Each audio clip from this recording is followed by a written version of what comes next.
This video was brought to you by Brilliant. We've made plenty of videos about the UK's housing crisis, but never one specifically focused on the capital. However, London is by far and away the most expensive city to live in the UK, with the average monthly property rent being almost double the UK's average, according to ONS figures. In 2024, London also ranked as the most expensive city in the world for construction, with Centre for London Analysis suggesting that the upfront cost for the government's housing target in London is roughly 43 times higher than the equivalent target in the West Midlands, and 36 times higher than in Greater Manchester. Last week, London's Mayor Sadiq Khan unveiled a controversial new plan to address the capital's housing crisis, building on London's Green Belt. While admitting that it was politically difficult, Khan said that opening up pockets of poor quality, badly maintained and inaccessible greenbelt land could, quote, unlock hundreds of thousands of good quality new homes for Londoners. So in this video, we'll take a look at London's housing crisis, Khan's greenbelt proposal, and whether it could work.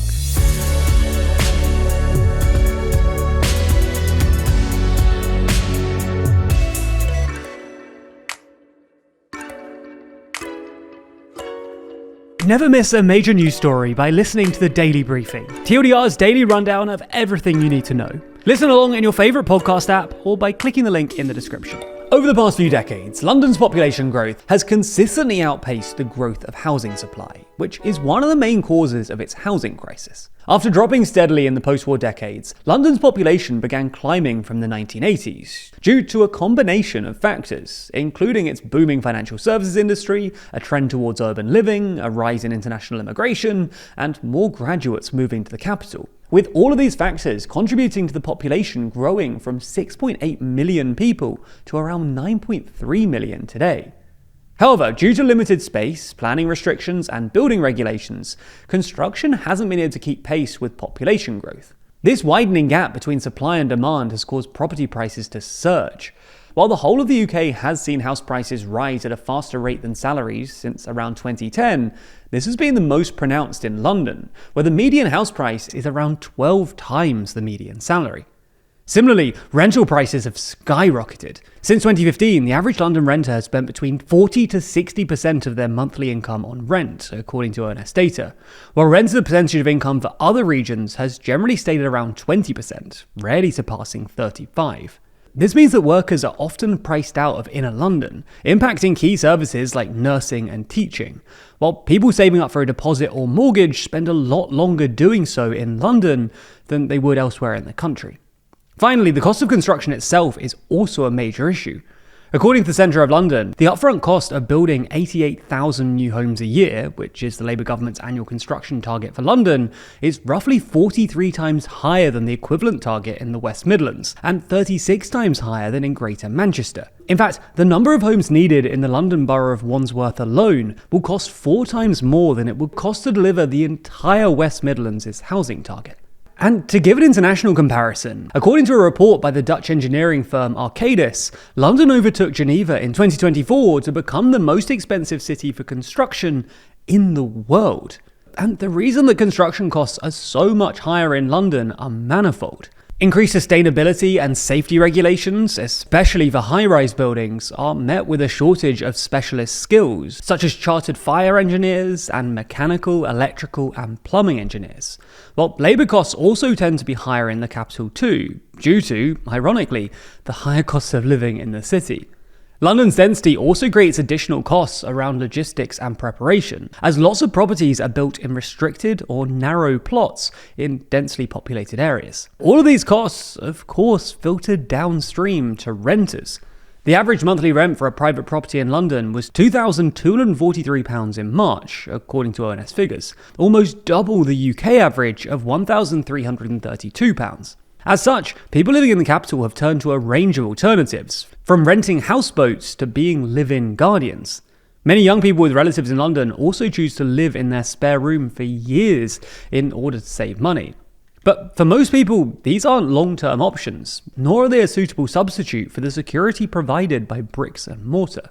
Anyway, last Friday, the Mayor of Greater London, Sadiq Khan, announced a new plan to build on parts of London's Greenbelt. That's the land around city centres that's typically protected from most types of development, marking the first time that the Greater London Authority will support releasing Greenbelt land for construction. Now, this would be strategically released low-quality or inaccessible Greenbelt land near transport links, which, if, quote, done in the right way, could provide hundreds of thousands of new homes. Alongside this, London City Hall has also commissioned a city-wide Greenbelt review to find more land that could be built on across the capital. And Khan has even pledged to intervene if councils don't speed up their planning application process. So it may seem radical, but is the proposed idea actually a good one? Well, it's had some mixed reception, with critics saying that other measures targeting developers or encouraging higher density inner city construction should come first, while supporters argue that it's a good way of getting more houses built on low quality Greenbelt land close to existing transport links. The London Conservatives have said that the plan is a complete betrayal of Khan's previous pledges to protect the Greenbelt, while Roger Mortlock, the chief executive of the countryside charity CPRE, told the Guardian newspaper the answer isn't build on local parks, playing field and farmland. It's to transform the market and hold developers to account with ambitious and enforceable targets for social and genuinely affordable homes.